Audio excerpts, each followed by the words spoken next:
आपल्या जीवनामध्ये किंवा आपल्या आनंदावर आपल्या अभावाचा खूप मोठा प्रभाव असतो.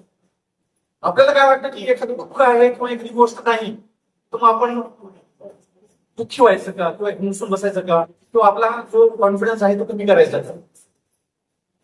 तर अभावाचा प्रभाव कसा असतो की निसर्गाने म्हणू आपण किंवा देवाने, आता जे कोणी नास्तिक असतात तर देव काही हा प्रश्न नाही, पण निसर्गाने तुम्हाला काहीतरी क्षमता दिलेली, पण ती क्षमता दिली असेल ती क्षमता तुम्हाला असेल किंवा नसेल.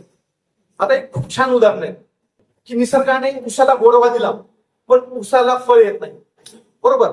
चंदनाला सुगंध दिला पण त्याला फुलं येत नाही. सोन्याला चमक दिली पण त्याला सुगंध दिला नाही.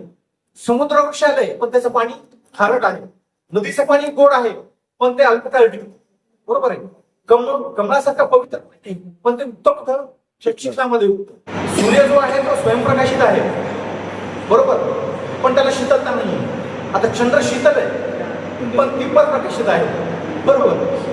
विद्वानाला ज्ञान दिलेलं आहे पण आपण सांगतो की जुना विद्वान लोक असतो तो गरीब असावा अशी थिअरी होती, किंवा त्याला ज्ञान आहे पण पैसा नाही आहे. किंवा एखादा खूप मोठा पराक्रमी राजा बाजीराव खूप पराक्रमी होते पण त्याला अल्पायुष्य मिळालं, म्हणजे कुठं तरी प्रभाव आहे आणि कुठेतरी अभाव आहे.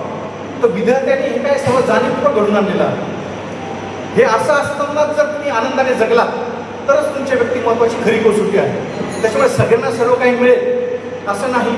ही आपण थिअरी लक्षात घेऊन आपण आपलं मन प्रसन्न करण्याच्या कामाला लागूया.